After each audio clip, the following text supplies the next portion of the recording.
پھر بس خیبر برباد ہو گیا، اور واقعی برباد ہو گیا تھا۔ تو حضور نبی کریم صلی اللہ علیہ وسلم کے اسی لیے خصوصیات ہیں۔ مثلا حملہ ہوا جہاں پر غازیوں نے، مجاہدین نے جہاں حملہ کیا تو وہاں ان کو حکم تھا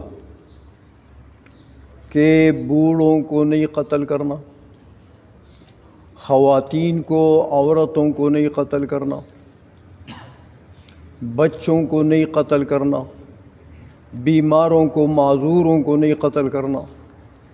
صرف آپ نے قتال کرنا ہے ان لوگوں سے جو آپ کے مقابلے میں آئے، اپنے مد مقابل کے ساتھ قتال کرنا ہے، اور یہ لوگ مستثنیٰ ہیں، یہ قتال کے قابل نہیں ہیں، آپ کے ساتھ قتال نہیں کر سکتے ہیں، لہذا ان کو قتل نہیں کرنا ہے۔ اگر تم کو غلبہ مل بھی جائے تو ان کا لحاظ رکھنا، ان کا خیال رکھنا۔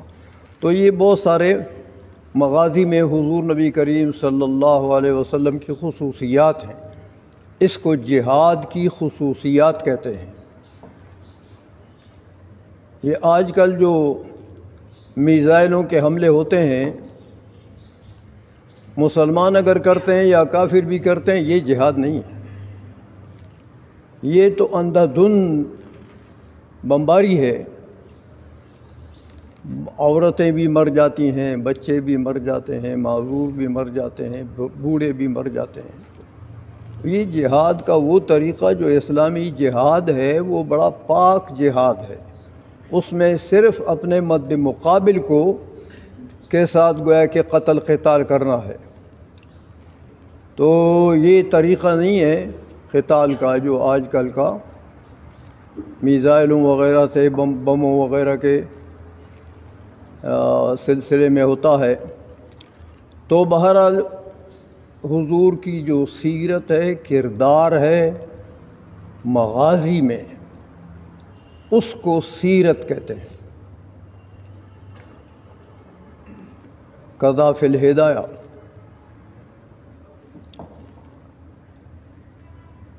وقالوا السیر الکبیر فوصفوها بصفة المذکر لقیامها مقام المضاف الذی هو کتاب۔ السیر الکبیر کہتے ہیں اصل میں سیر تو جمع ہے، تو جمع تو آپ نے پڑھا ہے کہ حکماً مؤنث ہے، اس کی طرف مؤنث کی ضمیر عائد ہوتی ہے۔ تو یہاں سیر کبیر جو ہے یہ تو سیر کا لفظ ہے، مؤنث ہے، یعنی جمع ہے، حکم مؤنث میں ہے، تو ضمیر تو اس کی طرف مؤنث کی عائد ہونی چاہیے، لیکن بعض علماء فرماتے ہیں کہ ان کو مذکر کے صیغوں سے موصوف کرتے ہیں۔ تو اس کی وجہ یہ ہے، وجہ بتا دیا آپ کو، کہ کتاب کا لفظ یہاں پر مضاف محذوف ہے، مقدر ہے۔ کتاب السیر الکبیر یا کتاب السیر الصغیر، تو کتاب تو مذکر ہے نا، اسی لیے وہ مضاف یہاں پر مانن موجود ہے، اگرچہ لفظاً موجود نہ ہو۔ وصفوها بصفة المذکر لقیامها مقام المضاف الذی هو کتاب كقولهم صلاة الظہر۔ تو صلاة کا لفظ ویسے تو لوگ ظہر کہتے ہیں، لیکن صلاة کا لفظ مراد ہوتا ہے۔ اور کہتے ہیں کہ وسیر الکبیر یعنی بالاضافت بولنا، السیر الکبیر بولنا چاہیے، اور سیر الکبیر ترکیب اضافی کے طریقے سے نہیں بولنا چاہیے۔ کہتے ہیں یہ غلطی ہے، جیسے لوگ بولتے ہیں کہ جامع الصغیر، تو جامع الصغیر یا سیر الکبیر یہ اضافت کی ترکیب نہیں ہے، بلکہ توصیفی ترکیب ہے۔ السیر الکبیر، الجامع الکبیر، یہ اب یہ سیر کبیر کی تھوڑی سی خصوصیات آپ کو بتاتے ہیں کہ امام محمد رحمۃ اللہ علیہ کی جو کتاب ہے سیر کبیر، کہتے ہیں میاں وحینئذ ایک تو یہ لفظ کی تحقیق کرتے ہیں کہ سیر لفظ ہے، سیر لفظ نہیں ہے، اس لیے فرمایا بکسر السین و فتح الیاء، لفظ کا ضبط بتا دیا کہ سیر ہے، سیر علی لفظ الجمع لا بفتح السین و سکون الیاء علی لفظ المفرد، ایسا نہیں ہے، کما ینطق بہ بعض من لا معرفت لہ، ہاں بعض جو لوگوں کو معرفت نہیں ہے صیغوں کا، وہ کہتے ہیں یہ سیر الکبیر ہے، تو کہتے ہیں یہ غلط ہے، یہ تو لفظ کی تصحیح کر دی۔ اب اشعار میں جو ابن عابدین شامی رحمۃ اللہ علیہ نے، یہ کتاب تو شرح ہے نا، نثر کی صورت میں شرح ہے اس منظومہ کے جو ابن عابدین نے لکھی ہے رحمہ اللہ تعالی اشعار میں، جو رسالہ لکھا ہے، کتاب لکھی ہے، فرماتے ہیں ان اشعار میں ہے کہ واشتہر المبسوط بالاصل وذا لسبقہ الستۃ تصنیفا کذا، یہ مبسوط جو امام محمد کی کتاب ہے وہ اصل سے مشہور ہے، یا کتاب الاصل کہتے ہیں فقہا، یا محض الاصل کہہ دیتے ہیں، تو یہ اصل سے کیوں مشہور ہے؟ لسبقہ الستۃ تصنیفا، کہ 6 کتابیں جو امام محمد کی ظاہر الروایت کی ہیں ان میں سب سے پہلے یہ مبسوط لکھی گئی ہے، پہلی تصنیف امام محمد کی یہ مبسوط ہے۔ الجامع الصغیر بعدہ فما فیہ علی الاصل لذا تقدما، اس کے بعد جامع صغیر کا مرتبہ ہے،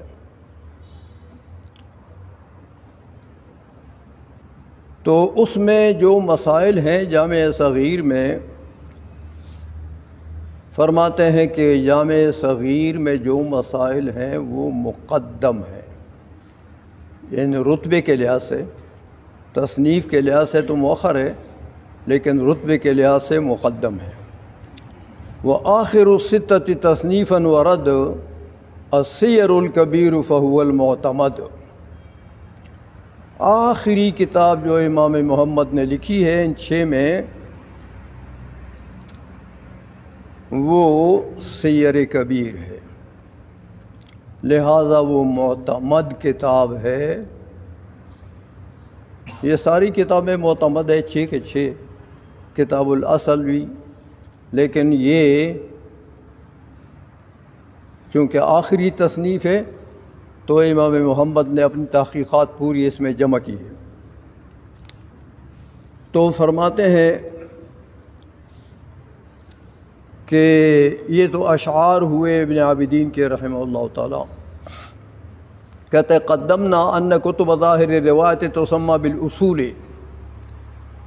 ظاہر روایت کی جو کتابیں 6 پہلے ہم نے ذکر کر دیا کہ یہ کتاب ان کو اصول کہتے ہیں، اصول۔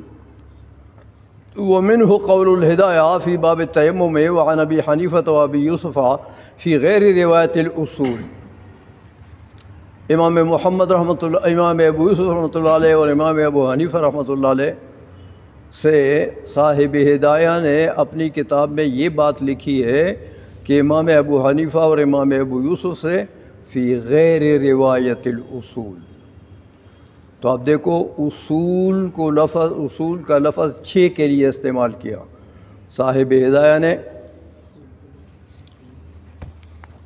تو جو دوسری کتابیں ہیں وہ غیر روایت الاصول ہیں، جیسے نوادر آپ نے پڑھے ہیں۔ قال الشراح هناك روایت الاصول روایت الجامعین والزیادات والمبسوط۔ اصول کی جو روایت ہے وہ جامعین یعنی جامع الصغیر، الجامع الکبیر، زیادات اور مبسوط، یہ اصول۔ و روایت غیر الاصول روایت النوادر والامال والرقیات والکیسانیات والہارونیات، یہ سب آپ نے پڑھی ہیں۔ وکثیرا ما یقولون ذکرہ محمد فی الاصل، فقہا بہت مقامات پر ایسی عبارت لاتے ہیں کہ ذکرہ محمد فی الاصل، امام محمد نے یہ مسئلہ اصل میں ذکر کیا ہے۔ یفسرہ الشراح بالمبسوط، تو پھر شارحین لوگ جو آ جاتے ہیں تو وہ مبسوط کی تشریح جب کرتے ہیں تو کہتے ہیں مبسوط ہی گویا کہ کتاب الاصل ہے۔ تو اصل کے لفظ کی تفسیر کرتے ہوئے مبسوط کا ذکر کرتے ہیں۔ یہ فعلم ان الاصل مفردا هو المبسوط اشتہر به من بین باقی کتب الاصول، باقی کتب الاصول بھی ہیں لیکن یہ مفرداً مبسوط جو ہے یہ کتاب الاصل کے نام سے مشہور ہے۔ تو مفرد ہو اصل تو مراد مبسوط، جمع ہو اصول تو یہ کتابیں۔ اچھا، اب یہ فرماتے ہیں کہ التعریف بالجامع الصغیر والکبیر، امام محمد رحمۃ اللہ علیہ کی جو دو کتابیں اور ہیں، جامع صغیر اور الجامع الکبیر، تو فرماتے ہیں کہ قال فی البحر فی باب صلاۃ العید عن غایۃ البیان سمی الاصل اصلا، کہ اصل کو اصل کیوں کہتے ہیں، کتاب الاصل کو اصل کیوں کہتے ہیں؟ کہتے لأنہ صنف اولا، اس لیے کہ باعتبار تصنیف اول کتاب ہے، پہلی کتاب ہے۔ ابھی گزرا امام محمد رحمۃ اللہ علیہ کی، یہ پہلی لکھی گئی ہے کتاب الاصل، ثم الجامع الصغیر، اس کے بعد امام محمد نے جامع صغیر لکھی، ابھی گزرا، ثم الکبیر، تیسرے مرتبے میں جامع کبیر لکھی، ثم الزیادات، اس کے بعد زیادات لکھی۔ وقال ان الجامع الصغیر صنفہ محمد بعد الاصل، یہ پہلے جو گزرا، کتاب الاصل کے بعد جامع صغیر لکھی ہے امام محمد رحمۃ اللہ علیہ نے۔ فما فیہ هو المعول علیہ، تو جامع صغیر میں جو ہوگی اسی پر اعتماد ہوگا، اسی پر حوالے دیے جائیں گے، اسی کو قابل قبول اور قابل اعتماد سمجھا جائے گا۔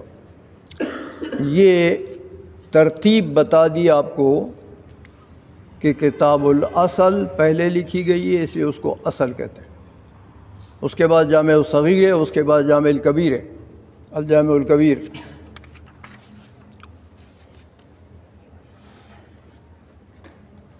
لیکن فرماتے ہیں کہ جامع صغیر جو لکھی اس کے بعد جامع کبیر لکھی، تو جامع صغیر تو معتمد کتاب ہے، اس کے بعد جامع کبیر لکھنے کی کیا ضرورت پڑ گئی؟ اس کی وجہ بتاتے ہیں کہ وہ سبب تالیف ہی انہ طلبہ منہ ابو یوسف ابو یوسف ان یجمع له کتابا یرویہ عنہ عن ابی حنیفہ، حضرت امام ابو یوسف رحمۃ اللہ علیہ نے امام محمد کو فرمایا کہ بھائی میرے لیے ایک کتاب لکھو جس میں تم ان مسائل کی روایات جمع کرو جو مجھ سے آپ نے پڑھی ہیں، ابو یوسف عن ابی حنیفہ، اس سند سے جو آپ کو مسائل پہنچے ہیں ان مسائل کو میرے لیے جمع کرو۔ امام محمد سے کہا، فجمعہ لہ، تو امام محمد نے جمع کیا۔ ثم عرضہ علیہ فاعجبہ، پھر اسی جامع صغیر کو امام ابو یوسف کے سامنے رکھا تو امام ابو یوسف نے بہت پسند کیا، اچھی کتاب لکھی ہے۔ وَهُوَ کتاب مبارک یشتمل علی 1532 مسئلۃ، 1532 مسائل پر مشتمل ہے۔ الجامع الصغیر فرماتے ہیں مبارک کتاب ہے، کما قال البزدوی۔ وذكر بعضهم أن أبا يوسف مع جلالة قدره لا يفارقه في سفر ولا حضر، کہ امام یوسف رحمۃ اللہ علیہ اپنی جلالت قدر کے باوجود یعنی یہ کتابیں تو یہ مسائل تو ان کو یاد تھے، لیکن اس کے باوجود اپنے سفر و حضر میں جامع صغیر کو اپنے سے جدا نہیں کرتے تھے۔ سفر میں بھی حضر میں بھی جامع صغیر اپنے پاس رکھتے تھے۔ وکان علی الرازی یقول من فہم هذا الکتاب فهو افہم اصحابنا۔ علی رازی ابو بکر جساس رازی رحمۃ اللہ علیہ وہ فرماتے کہ من فہم هذا الکتاب، جس شخص نے اس کتاب کو سمجھا، فہو افہم اصحابنا، وہ ہمارے ساتھیوں میں سب سے زیادہ فہم رکھنے والا آدمی ہے۔ وَكَانُوا لَا يُقَلِّدُونَ أَحَدَ الْقُضَاةِ حَتَّى يَمْتَحِنُونَهُ بِهِ، کسی قاضی کو مقرر نہیں کرتے تھے قضاء کے منصب پر صرف اس بندے کو مقرر کرتے تھے جس کا جامع صغیر کا امتحان پاس کرے۔ تو جامع صغیر سے یہ گویا کہ ایسی کتاب تھی کہ اتنی اہمیت اس کو حاصل تھی کہ قضات کا تقرر اس وقت ہوتا تھا کہ جامع صغیر میں امتحان وہ پاس کرے، یعنی یہ گویا کہ ایک نصاب تھا، قاضی کے پوسٹ کے لیے ایک سلیبس تھا، ایک نصاب تھا کہ یہ پاس کرو گے تو قاضی بنو گے۔ وفي غاية البيان عن فخر الإسلام أن الجامع الصغير لما عرض على أبي يوسف استحسنه وقال حفظ أبو عبد الله إلا مسائل خطأه في روايتها، فقال محمد أنا حفظتها ولكنه نسيا۔ امام محمد نے فرمایا کہ ان جن مسائل میں مجھے وہ خطا کی نسبت ہوئی ہے وہ مجھے یاد ہیں، لیکن امام ابو یوسف کو بھول پڑی ہے، مجھے تو یاد ہے۔ وہی 6 مسائل ذکرها فی البحر فی باب الوتر والنوافل وقال فی البحر فی بحث التشہد۔ یہ 6 مسائل جو ہیں نیچے یہ حاشیے میں لکھے ہوئے ہیں کہ یہ مسائل تھے جن میں یہ بات ہوئی ہے۔ آگے فرمایا کہ وقال فی البحر فی بحث التشہد کل تالیف لمحمد بن الحسن موصوف بالصغیر فہو باتفاق الشیخین ابی یوسف و محمد۔ جو کتاب ایسی ہے کہ امام محمد رحمۃ اللہ علیہ کی تصنیفات میں سے جو کتاب ایسی ہے جس کا نام الجامع الصغیر ہو، صغیر الجامع الکبیر، یعنی یہ 2 کتابیں ہیں موصوف بالصغیر، تو صغیر 2 ہیں، ایک الجامع الصغیر اور ایک السیر الصغیر۔ تو یہ فرماتے ہیں کہ جو کتابیں ایسی ہیں کہ صغیر کے نام سے موسوم ہیں تو وہ بے اتفاق شیخین، وہ امام ابو یوسف رحمۃ اللہ علیہ اور امام محمد رحمۃ اللہ علیہ کے متفق مسائل ہیں، بخلاف الکبیر۔ کبیر کا لفظ جہاں آتا ہے جیسے الجامع الکبیر، السیر الکبیر، تو کبیر کا لفظ جہاں آتا ہے فَإِنَّهُ لم يعرض على ابی یوسف، ان کو حضرت امام ابو یوسف پر پیش نہیں کیا گیا، مطلب یہ کہ وہ صرف امام محمد رحمۃ اللہ علیہ کے مسائل ہیں جو انہوں نے جمع کیے ہیں، تو وہ شیخین کے درمیان میں گویا کہ اتفاقی ان کو نہیں کہا جا سکتا، اگرچہ اصول ہیں، اگرچہ علماء کا ان کے اوپر اعتماد ہے۔ وقال المحقق ابن امیر حاج الحلبی فی شرحه على المنیۃ فی بحث التسمیع ان محمدا قرأ اکثر الکتب على ابی یوسف الا ما كان فیہ اسم الکبیر۔ امام محمد رحمۃ اللہ علیہ نے اکثر کتابیں امام ابو یوسف رحمۃ اللہ علیہ کو سنائیں۔ امام محمد رحمۃ اللہ علیہ نے جو کتاب لکھی تو ان میں سے اکثر کتابیں ایسی ہیں کہ قرأ اکثر الکتب علی ابی یوسف، امام ابو یوسف کو سنائی، الا ما کان فیہ اسم الکبیر، مگر یہ کبیر کا لفظ جہاں آتا ہے جن دو کتابوں میں، وہ امام محمد نے امام ابو یوسف کو سنائی نہیں ہے۔ اسی لیے پہلے آیا نا کہ وہ امام محمد کی تصنیفات ہیں، امام ابو یوسف کے سنائی نہیں گئی۔ فإنہ من تصنیف محمد، جیسے یہ دیکھو کالمضاربۃ الکبیر، یہ بھی کبیر آیا، یہ ایک کتاب ہے امام محمد کی، والمزارعۃ الکبیر، والماذون الکبیر، والجامع الکبیر، والسیر الکبیر، یہ کبیر کبیر جہاں آتا ہے وہ امام محمد رحمۃ اللہ علیہ نے امام ابو یوسف کو سنائی نہیں ہے، لہذا وہ امام محمد رحمۃ اللہ تعالی کے اپنی تصنیفات ہیں، اگرچہ قابل اعتماد تو ہیں۔ تو اس سے کہ امام ابو یوسف کو سنائی نہیں ہے، اس سے کوئی کتاب کے اعتماد میں فرق نہیں آتا۔ البتہ فقہا یہ ایسا کرتے ہیں کہ کتاب کی اہمیت بتانے کے لیے کہتے یہ کتاب امام محمد رحمۃ اللہ علیہ نے امام ابو یوسف کو سنائی، امام ابو یوسف نے پسند کی، تو بہرحال اس سے کتاب کی اہمیت تو بڑھ جاتی ہے نا۔ یہ وذكر المحقق ابن همام كما في فتاوى تلميذه العلامة قاسم انما لم يحكم محمد فيه خلافا فهو قولهم جميعا،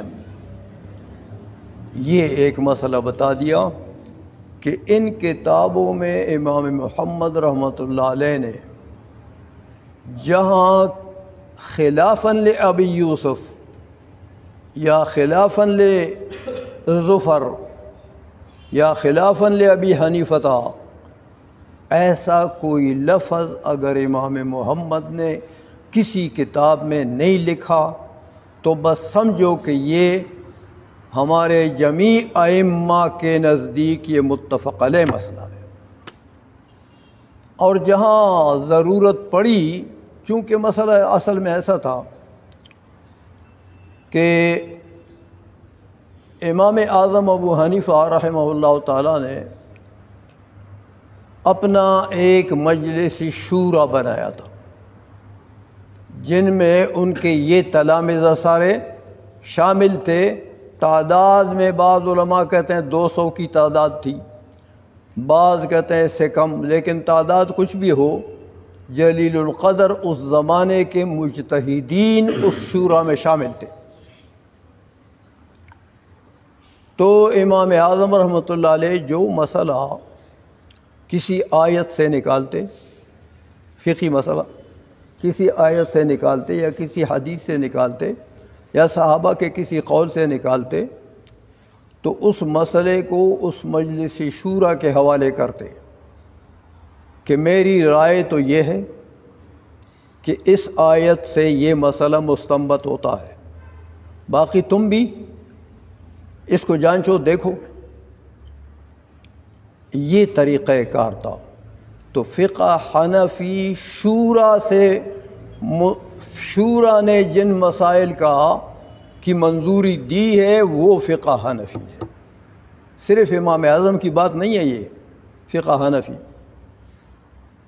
بلکہ امام اعظم کے مجلس شورا نے جو منظوری دے دی کہ یہ ٹھیک ہے، بس وہ مسئلہ لکھا گیا، فقہ حنفی بن گئی۔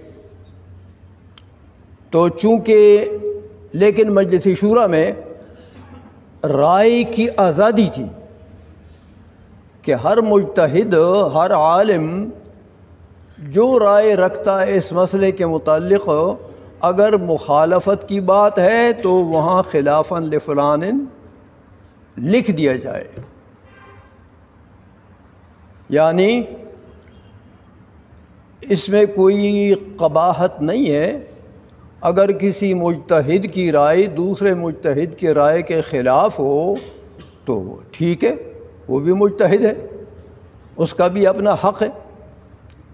لہذا شورا کے ممبران میں سے کسی کا اگر مسئلے میں اختلاف ہوتا تو باقاعدہ وہ وہاں لکھا جاتا کہ مسئلہ تو ایسا ہے باقی ممبران کے نزدیک، لیکن خلافاً لظفر، امام ظفر کا اس میں اختلاف ہے، وہ ایسا نہیں کہتے، ایسا کہتے ہیں۔ تو یہ طریقہ تھا، اسی لیے آپ کے ہمارے فقہ میں کبھی آتا ہے خلافاً لمحمد، کبھی آتا ہے خلافاً لابی یوسف، کبھی آتا ہے خلافاً لظفر۔ یہ جو امام اعظم کے تلامذہ ہیں یہ سارے ممبر تھے شورا کے، تو اس لیے یہ خلافاً کا لفظ آتا ہے۔ تو مسئلہ انہوں نے یہ ذکر کیا کہ امام محمد رحمۃ اللہ علیہ کی کتابوں میں دیکھو جہاں کہیں کسی کی مخالفت کا ذکر نہیں ہے، بس سمجھو یہ اتفاقی مسئلہ ہے۔ اگر خلاف کوئی کرتا تو اس کو تو آزادی تھی، اس کے خلاف کا ذکر ہو جاتا، لیکن جب خلاف کا ذکر نہیں ہوا تو پتہ لگا یہ اتفاقی ہے، یہ مسئلہ اتفاقی ہے، اجماعی ہے، ہمارے ائمہ کے نزدیک اجماعی مسئلہ ہے۔ یہ ایک قانون بتا دیا آپ کو۔ اچھا، اب یہ بتاتے ہیں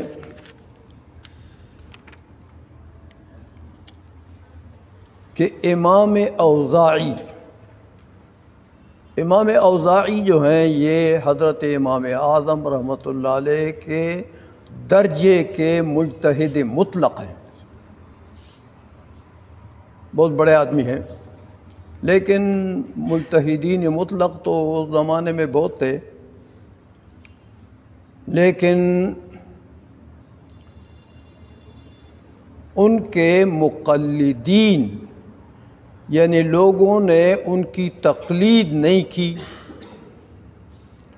مقلدین پیدا نہیں ہوئے، تو ان کے جو اجتہادات تھے وہ مندرس ہو گئے۔ اور یہ چار ائمہ ان کے مقلدین پیدا ہوئے، انہوں نے تصنیفات بھی بہت کی، اجتہادات بھی بہت کیے، تو ان کے مقلدین نے پھر ان کے خدمات کو اجاگر کیا، اس لیے مذاہب پھر چار رہ گئے، ورنہ مجتہدین مطلق کے درجے کے لوگ بہت تھے۔ تو امام اوزاعی بھی اسی مرتبے کا آدمی ہے، لیکن اب یہ سیر کبیر اور سیر صغیر کے سلسلے میں امام اوزاعی کی ایک بات نقل کرتے ہیں، فرماتے ہیں وذکر الامام شمس الحمد الزرخشی فی اول شرحہ علی السیر، پہلی شرح جب انہوں نے لکھی امام سرخسی کی سیر کبیر پر، تو اس میں یہ بات لکھتے ہیں، اس کا حوالہ دیتے ہیں کہ کہتا ہوا آخر تصنیف صنفہ محمد فی الفقہ، سیر کبیر جو ہے فرماتے ہیں یہ امام محمد کی آخری تصنیف ہے۔ اور یہ کیوں لکھی گئی؟ فرماتے ہیں ثم قال وکان سبب تالیفہ ان السیر الصغیر وقع بید عبد الرحمن بن عمرو الاوزاعی، امام اوزاعی کے ہاتھ میں سیر صغیر آئی، تو امام اوزاعی نے جب سیر صغیر کا مطالعہ کیا، دیکھا عالم اہل شام، امام اوزاعی اہل شام کے علماء میں سے ہیں، فقال لمن ھذا الکتاب، امام اوزاعی نے کہا یہ کتاب کس کی تصنیف ہے؟ فقیل لمحمد العراقی، جواب دیا گیا کہ بھائی یہ تو امام محمد جو عراقی ہیں، کوفی ہیں، تو یہ ان کی تصنیف ہے۔ فقال ما لأہل العراق والتصنیف فی هذا الباب، امام اوزاعی کہنے لگے کہ کہاں عراقی اور کہیں سیر، عراقی لوگ کیا جانتے ہیں سیر کو، کہ سیر میں کتاب لکھتے ہیں۔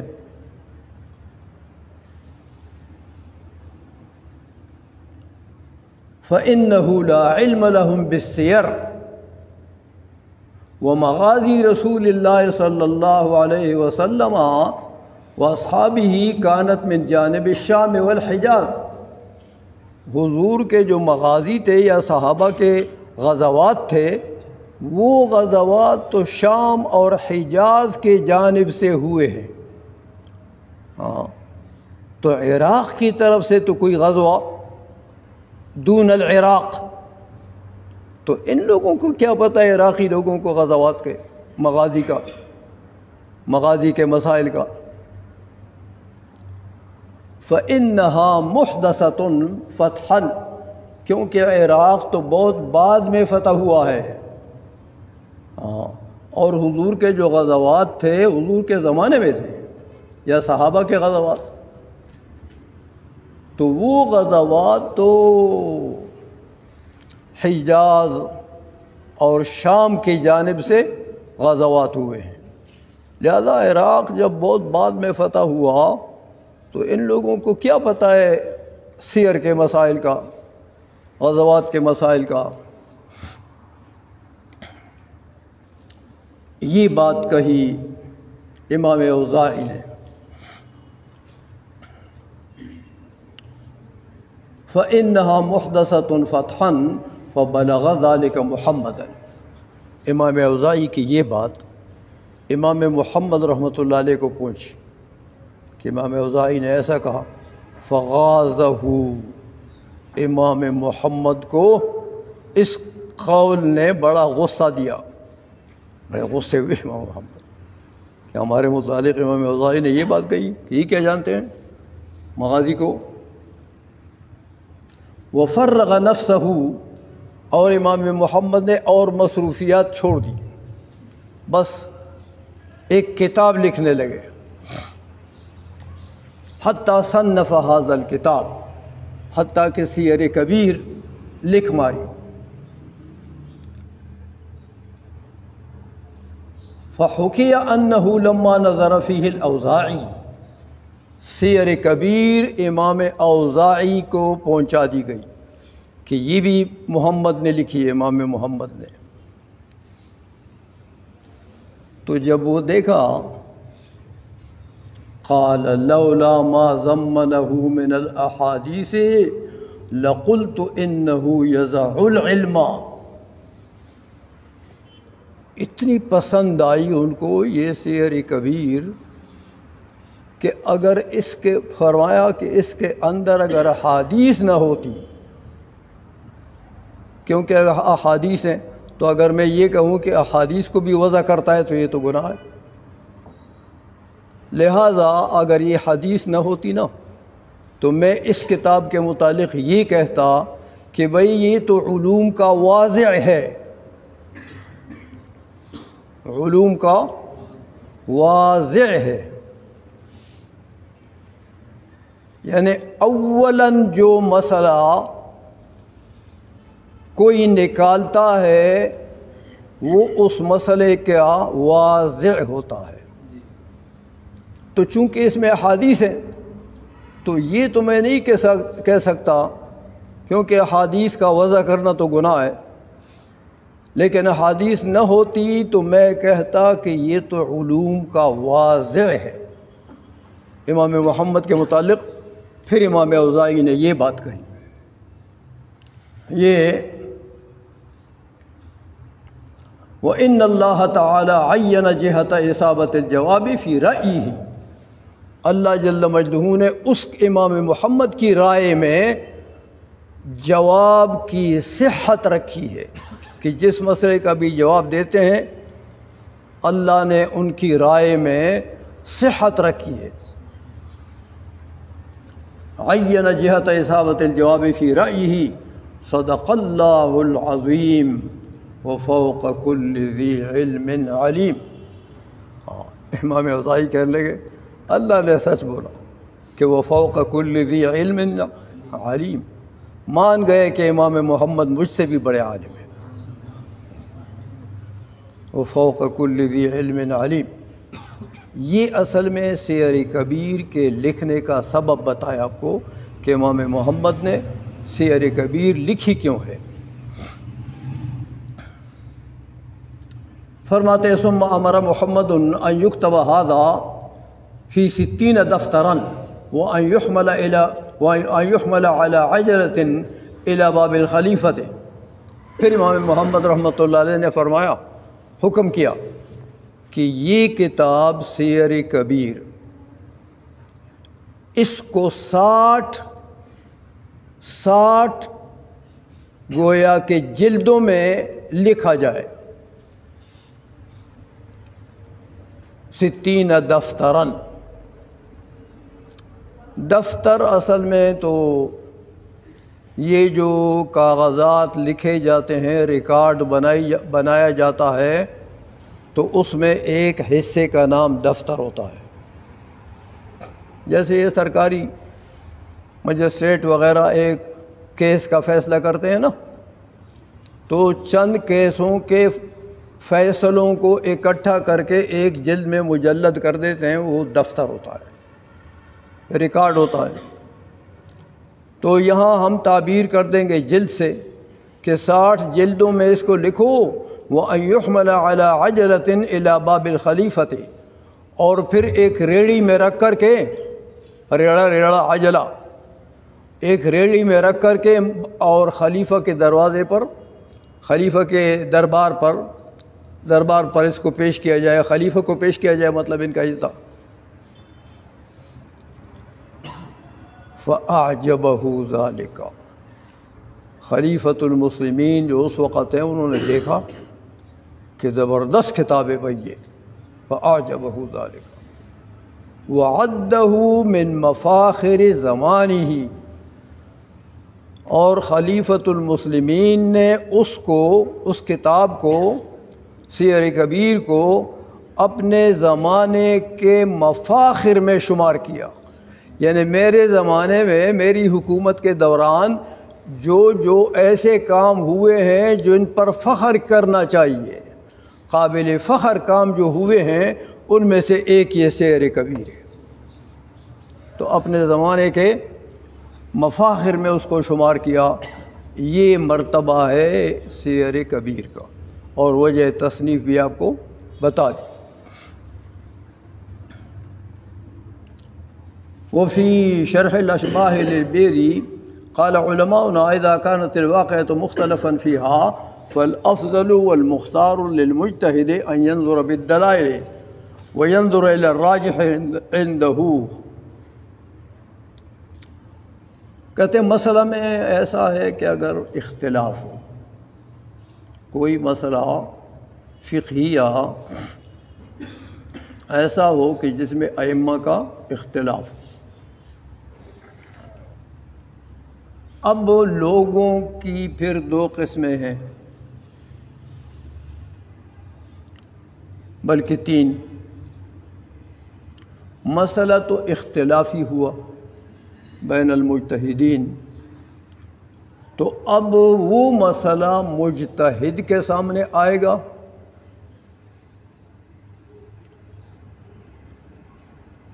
یا مقلد کے سامنے آئے گا یا مشائخ متاخرین کے سامنے آئے گا؟ تو فرماتے ہیں کہ اگر وہ مسئلہ اختلافی مجتہد کے سامنے آئے، اور اس مسئلے میں اختلاف کا مطلب یہ کہ دو تین قول ہیں، دو تین قول ہیں، تو مجتہد تو ان ینظر بالدلائل، مجتہد کی جو ذمہ داری یہ ہے کہ وہ دلائل کو دیکھے کہ بھائی یہ قول جو اس مسئلہ میں ہے، اس کے قائل کے کون کون سے دلائل ہیں، یہ قول والے کے کیا دلائل ہیں، اس قول والے کے کیا دلائل ہیں۔ تو مجتہد کا کام تو یہ ہے کہ وہ دلائل دیکھے، تو دلائل کے اعتبار سے جو راجح ٹھہرے اس کے نزدیک اسی کو اپنائے، جو راجح ٹھہرے اس کے نزدیک، یعنی مطلب یہ ہوا کہ مجتہد کے اجتہاد نے ایک قول کو ترجیح دے دی ہے، تو دو اجتہاد اکٹھے ہو گئے، ایک تو وہ جو اس مسئلے کا قائل ہے، اس مسئلے کا جس نے استنباط کیا ہے وہ مجتہد ہے، اور دوسرا یہ جس کے اوپر پیش کیا گیا یہ مسئلہ، دوسرا یہ مجتہد ہے۔ تو ایک مجتہد کے اوپر دوسرے مجتہد کا قول ماننا لازم نہیں ہے، لیکن بہتر تو ہے نا کہ دو تین اجتہادات اگر ایک مسئلے میں جمع ہو جائے تو یہ تو بڑی بات ہے، مسئلہ بہت قوی ہو جاتا ہے۔ تو اس دوسرے مجتہد نے بھی دلائل کی روشنی میں دیکھا اور ایک قول کو ترجیح دے دی، تو بس اس کو اپنا اجتہاد ماننا اور اس پر عمل کرنا تو واجب ہے، لہذا اسی راجح پر یہ عمل کر لے گا۔ مجتہد کے لیے تو یہ حکم ہے۔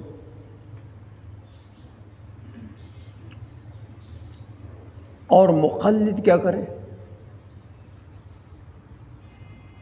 کہتے ہیں مقلد یاخذ بالتصنیف الاخیر، مقلد کے لیے یہ چاہیے کہ امام محمد کے جو تصنیفات میں سے آخری تصنیف ہے یہ، اس کو اس میں جو مسئلہ ہو بس وہ لے لے، اسی پر عمل کر لے۔ وَهُوَ السِّيَرُ، ابھی آپ نے پڑھا کہ وہ سیر کبیر ہے۔ إِلَّا أَن يَخْتَارَ الْمَشَائِخُ الْمُتَأَخِّرُونَ خِلَافَهُ، اگر ایسا ہوا کہ مشائخ متاخرین نے، یعنی اہل ترجیح مراد ہے، اصحاب ترجیح نے اگر کسی مسئلے ان تین اقوال میں سے کسی ایک قول کو ترجیح دی ہو تو پھر ٹھیک ہے، پھر مقلد آدمی جو ہے اسی کو لے لے۔ فَيَجِبُ الْعَمَلُ بِهِ وَلَوْ كَانَ قَوْلَ ظُفَرٍ، اگر کہ وہ مرجح قول جو ہے، راجح قول، وہ امام ظفر کا ہی قول ہو تو اسی کے اوپر عمل کر لے کہ اصحاب ترجیح نے اس کو ترجیح دی نا، تو فَعَلَيْنَا مَا صَحَّحُوهُ وَمَا رَجَّحُوهُ، ہاں اصحاب ترجیح نے جس قول کو ترجیح دی ہے ہاں ہم پر لازم ہے اسی قول پر عمل کرنا، لہذا وہ کسی کا بھی قول ہو، امام ظفر کا قول ہو، امام محمد کا قول ہو، امام ابو یوسف کا قول ہو، کسی کا بھی ہو، تو اس اصحاب ترجیح نے جب ترجیح دے دی تو بس اسی پر عمل کرنا چاہیے۔ اچھا، یہ تو اصول جو کتابیں ہیں امام محمد کے رحمہ اللہ تعالی وہ آپ کو بتا دیں۔ اب ایک دوسرا مرتبہ آتا ہے کہ بعض حضرات نے امام محمد رحمۃ اللہ علیہ کی جو 6 کتابیں ہیں ان کو ایک جگہ جمع کر کے ایک کتاب بنا دیا۔ 6 کے 6 کتابوں میں جو مسائل ہیں ان کو ایک جگہ جمع کر کے ایک کتاب بنا دیا۔ اس لیے فرماتے ہیں ما یجمع الکتب الستہ، وہ کتابیں جو جامع ہے کہ کتب 6 کے لیے، 6 کتابوں کا جامع ہے وہ کتب، کہتے ہیں وہ یجمع الستہ کتاب الکافی، 6 کے 6 کتابوں کا جامع کتاب کتاب الکافی ہے للحاکم الشہید۔ فہو الکافی، یہ اشعار ہیں وہ اس کے منظومہ کے کہ وہ یجمع الستہ کتاب الکافی للحاکم الشہید فہو الکافی اقوا شروحہ الذی کالشمس مبسوط شمس الائمۃ السرخسی معتمد النقول لیس یعمل بخلفہ ولیس عنہ یعدل۔ تو یہ فرمایا کہ یہ ایک کتاب ہے کتاب الکافی حاکم شہید رحمہ اللہ تعالیٰ کی، کہ انہوں نے امام محمد رحمۃ اللہ علیہ کے 6 کتابوں کو ایک جگہ جمع کر کے کتاب الکافی نام رکھا۔ فرماتے ہیں اس کتاب الکافی کی پھر شرح لکھی گئی ہے، تو اقوا شروحہ الذی کالشمس مبسوط شمس الائمۃ السرخسی، اس کی بہت کافی کی بڑے سارے شروح لکھے گئے ہیں، لیکن سب سے قوی شرح امام سرخسی نے جو لکھا ہے مبسوط کے نام سے، وہ قوی شرح ہے۔ باقی بھی شروح ہیں کافی کی، لیکن امام شمس الائمہ سرخسی رحمہ اللہ تعالیٰ نے جو مبسوط لکھی ہے 30 جلدوں میں ہے، 30 جلدوں میں مبسوط موجود ہے۔ فرمائے معتمد النقول لیس یعمل بخلفہ ولیس عنہ یعدل، کہتے تمام نقول میں معتمد نقل ہے اور لیس یعمل بخلفہ، اس کا مخالف قول جو ہوگا اس کے اوپر عمل نہیں ہوگا، ولیس عنہ یعدل، اور نہ اس قول سے دوسرے قول کے طرف عدول کیا جائے گا، یعنی وہ مسلم قول ہوگا۔ تو یہ کافی کتاب جامع کتاب ہے۔ قال فی فتح القدیر وغیرہ ان کتاب الکافی هو جمع کلام محمد فی کتبہ الستۃ التی ہی کتب ظاہر الروایہ۔ فتح القدیر ابن حمام رحمۃ اللہ علیہ نے یہ فرمایا کہ بھئی یہ کتاب الکافی جو ہے وہ امام محمد رحمۃ اللہ علیہ نے جتنے مسائل 6 کتابوں میں لکھے ہیں ان کے سب کے لیے یہ جامع کتاب ہے، کتاب الکافی۔ التعریف بالکافی، اب کافی کی آپ کو تعریف کر کے دیتے ہیں کہ کافی ایک معتمد کتاب ہے، تو حوالے بھی دیتے ہیں کتابوں کے کن کن نے لکھا ہے کہ یہ معتمد ہے۔ وفی شرح الاشباح للعلامۃ ابراہیم البیری اعلم ان من کتب مسائل الاصول کتاب الکافی للحاکم الشہید، کہتے دیکھو کتب الاصول یعنی وہی کتب ظاہر روایہ،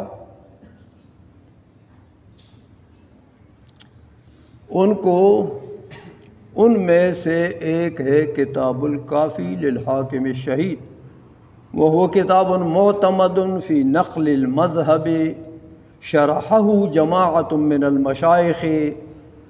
یہ کافی جو ہے یہ نقل مذہب کے لیے معتمد کتاب ہے، یعنی اس میں جو مسائل ہیں وہ مذہب ہیں، اقوال فی المذہب انہوں نے نقل نہیں کیے، جو ایک قول مذہب ہے اس کو نقل کیا ہے وہاں پر۔ جیسے یہ کنز ہے، پہلے گزرا ہے، میں نے آپ کو بتایا تھا کہ کنز ان کتابوں سے ہے جس میں مذہب منقول ہے، اقوال منقول نہیں ہے الا شاذا و نادرا۔ تو اسی طرح کافی کے متعلق فرمایا وہ کتاب معتمد فی نقل المذہب شرحہ جماعت من المشائخ۔ ہاں، بہت سے مشائخ نے اس کی شرح لکھی ہے کتاب الکافی کی، منہم شمس العمۃ السرخسی وہو المشہور بمبسوط السرخسی۔ ہاں، جنہوں نے شرح لکھی ہے ان میں امام سرخسی ہیں، اور ان کی شرح جو ہے وہ مبسوط السرخسی سے مشہور ہے، جو میں نے آپ کو بتایا۔ التعریف بمبسوط السرخسی، اب چونکہ معتمد شرح کافی جامع ہے امام محمد کی کتابوں میں، لہذا نقل مذہب کے لیے وہ معتبر کتاب ہے۔ پھر کتاب کافی کی شرح لکھی ہے، معتمد شرح امام سرخسی کی ہے۔ اب امام سرخسی کی جو معتمد شرح ہے اس کی تعریف کرتے ہیں، وہ آپ کے ساتھ بتاتے ہیں آپ کو۔ قال الشیخ اسماعیل النابلسی قال العلامۃ طرسوسی مبسوط السرخسی لا يعمل بما يخالف ولا يركن الا الیہ۔ ہاں، فرمایا میں امام مبسوط سرخسی، امام سرخسی کا جو مبسوط ہے وہ اس قدر قابل اعتماد کتاب ہے کہ لا يعمل بما يخالف، اس کتاب کے میں جو مسئلہ موجود ہے اس مسئلے کا مخالف مسئلہ اگر کسی کتاب میں ہے تو اس مخالف پر عمل نہیں کیا جائے گا۔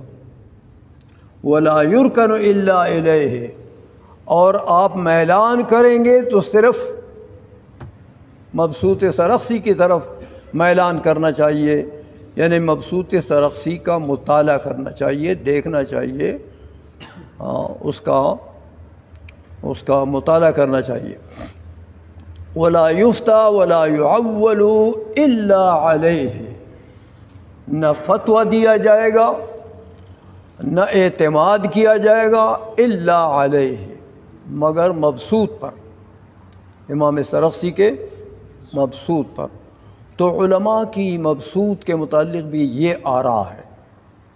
تو اب درجوار آپ کو بتا دیا کہ 6 کتابیں امام محمد رحمۃ اللہ علیہ کی ظاہر روایت ہیں، یعنی مذہب ہے۔ باقی جو نوادر ہیں ہارونیات وغیرہ، وہ نوادر ہیں، وہ اقوال فی المذہب ہے۔ تو پہلے مرتبے میں تو 6 کتابیں ہیں، دوسرے مرتبے میں ان 6 کتابوں کو جنہوں نے جمع کیا، حاکم شہید نے کافی لکھی، تو وہ دوسرے مرتبے میں وہ ہے۔ وہ نہ ملے تو پھر امام سرخسی رحمۃ اللہ علیہ نے جو مبسوط کی شرح لکھی ہے وہ قابل اعتماد ہے، کہ اس میں بھی ایسے مسائل ہیں جو مفتیٰ بہ مسائل ہیں، اور ایسے مسائل ہیں جن پر اعتماد کیا جا سکتا ہے۔ تو یہ 3 مراتب آپ کو کتابوں کے بتا دیے کہ پہلا مرتبہ امام محمد کی کتابوں کا، دوسرا حاکم شہید کے کافی کا، تیسرا مرتبہ اس کی شرح امام سرخسی کی کتاب مبسوط کا۔ تو یہ اس لیے آپ کو بتاتے ہیں کہ آپ نے کل مفتی بننا ہے، دین کا ترجمان بننا ہے۔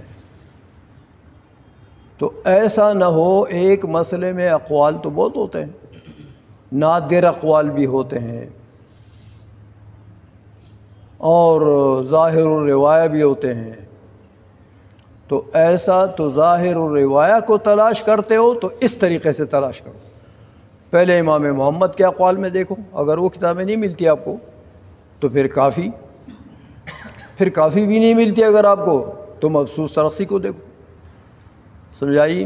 مبسوط سرخسی چھپی ہوئی ہے جدید طباعت سے اور تقریباً 30 جلدوں میں ہمارے کتب خانے میں بھی موجود ہے، اور بڑی واقعی ایسی کتاب ہے کہ ہر مسئلے کو آپ دیکھیں گے۔ دیکھو یہ جو بزرگان دین ہیں جن نے دین کی خدمت کی ہے، ان میں اخلاص بھی تھا نا، اس لیے ان کی کتابوں میں بندہ مطالعہ کرے نا تو ایک الگ ذوق ہوتا ہے، یعنی وہ ایسے دل میں ان کے جو مسائل مکتوبات ہیں وہ دل میں اترتے ہیں بالکل، اور دل کو ایک سرور بھی حاصل ہوتا ہے ہر مسئلہ کا جب دیکھتا ہے بندہ۔ جیسے وہ مسئلہ سمجھتا ہے دل کو ایک سرور بھی حاصل ہوتا ہے، وہ ان کی برکات ہیں، اپنی ان مصنفین کی اپنی برکات ہیں۔ اور اسی لیے صاحب در مختار نے ایک جگہ لکھا ہے نا کہ یہ علماء جو دین کے خدام ہیں اور دین کے محافظین ہیں، یہ علماء اگر اولیاء نہیں ہیں تو سمجھو روئی زمین پر کوئی ولی ہے ہی نہیں، یہی اولیاء ہیں۔ دین کے خدام اولیاء نہ ہو تو کیا چرسی پرسی ولی ہو؟ ہاں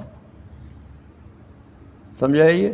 یا یہ جو ڈمڈماری کرتے ہیں نا فلاں ولی ہے فلاں، یہ ولایت ڈمڈماری سے ثابت ہوتی ہے؟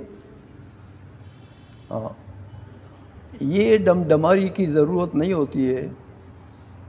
جن کو اللہ نے چنا ہوتا ہے ولایت کے درجے کے لیے، وہ شیخ سعدی فرماتے ہیں رحمہ اللہ تعالیٰ کہ آرا کے خبر شد خبرش باز نہیں آیت۔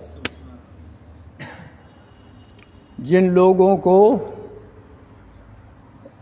اللہ جل مجدہ کی رازداری کی خبر ہوئی، خبرش باز نہیں آیت، ان کے منہ سے کوئی بات نکلتی نہیں ہے، وہ اندر اندر بات رہتی ہے۔ اس لیے کہ یہ جو ڈنڈا ماری کرتے ہیں، پروپیگنڈے کرتے ہیں، فلاں ولی ہے فلاں ولی ہے، یہ پتہ لگتا ہے کہ ولی نہیں ہے۔ ڈنڈا ماری، ولی لوگ جو اولیاء ہوتے ہیں وہ پروپیگنڈے نہیں کرتے، وہ ان کی اکثریت الا ماشاء اللہ ایک حالت ہے ولایت کی، ایک حالت ہے،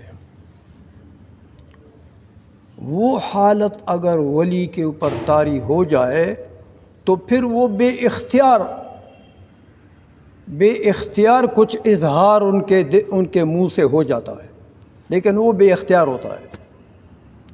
اختیار میں ہو تو اپنی ولایت کے پروپیگنڈے نہیں کرتے، سمجھائیے؟ اختیاری طور پر وہ آرا کے خبر شد خبرش باز نہیں آیت، جن لوگوں کو خبر ہوئی اللہ جل مجدہ کی ولایت کے جو رموز ہیں، اسرار ہیں، اور قرب کے جو مراتب ہیں، ان کی جس کو خبر ہوئی وہ خبرش باز نہیں آیت، ادھر رہتی ہے، وہ ساری چیزیں ادھر رہتی ہیں۔ تو یہ فرمایا ولا یفتیٰ ولا یعول الا علیہ، وذکر التمیمی فی طبقاتہ اشعارا کثیرۃ فی مدحہ۔ اسی مبسوط سرخسی کے مدح کرتے ہوئے انہوں نے اپنے طبقات میں، یہ تمیمی نے اپنے طبقات میں گویا کہ بہت سے اشعار مبسوط سرخسی کے مدح میں لکھی ہیں، علیک بمبسوط السرخسی انہ هو البحر والدر الفرید مسائلہ ولا تعتمد الا علیہ فانہ یجاب باعطاء الرغائب سائلہ۔ یہ دو اشعار نقل کیے انہوں نے، کہتے ہیں بہت سے اشعار لکھے ہیں کہ علیک بمبسوط السرخسی، تم پر لازم ہے کہ مبسوط سرخسی کو کا مطالعہ کرو، ان کو دیکھو۔ انہ هو البحر، کہ مبسوط سرخسی تو ایک سمندر ہے، والدر الفرید مسائلہ، اور مبسوط سرخسی کے جو مسائل ہیں وہ تو موتی ہیں یکتا، ہر مسئلہ یکتا موتی ہے۔ ولا تعتمد الا علیہ، اور اعتماد صرف اسی پر کرو، مبسوط سرخسی کے مسائل پر اعتماد کرو۔ فإنہ یجاب بإعطاء الرغائب سائلہ، کیونکہ جو سوال کرتا ہے یعنی مسئلہ دیکھتا ہے، مسئلے کے طلب میں رہتا ہے، تو اس کو بڑی مرغوبات ملتی ہیں جواب میں، اس کے مرغوبات ملتی ہیں جواب میں۔ تو یہ علماء جو مبسوط سرخسی رحمۃ اللہ علیہ کا قول لکھتے ہیں، آگے بھی کچھ باتیں اس کے متعلق ہوں گی، لیکن آج وقت چونکہ مجھے کہیں جانا ہے، اس لیے آپ حضرات کو پہلے آنے کی زحمت دی ہے، تو آج اسی پر ختم کرتے ہیں۔ دیر ہو گئی ہے مجھے، لیکن چلو جو بھی وقت ہوگا اللہ خیر کرے۔ وصلی اللہ تعالی علی حبیبہ سیدنا محمد وآلہ وصحبہ اجمعین برحمتک یا ارحم الراحمین۔ الحمد للہ رب العالمین والعاقبۃ للمتقین والصلاۃ والسلام علی سید الانبیاء والمرسلین وعلی آلہ واصحابہ اجمعین۔ اللہم ربنا تقبل منا انک انت السمیع العلیم وتب علینا انک انت التواب الرحیم۔ اللہم ربنا اغفر لنا ولوالدینا ولمشائخنا ولاساتذتنا ولمن له حق علینا ولاخواننا ولاخواتنا ولعشیرتنا ولاقاربنا ولاحبابنا ولجمیع المؤمنین والمؤمنات والمسلمین والمسلمات الاحیاء منهم والاموات برحمتک یا ارحم الراحمین۔ صلی اللہ تعالی علی حبیبہ سیدنا محمد وآلہ وصحبہ اجمعین برحمتک۔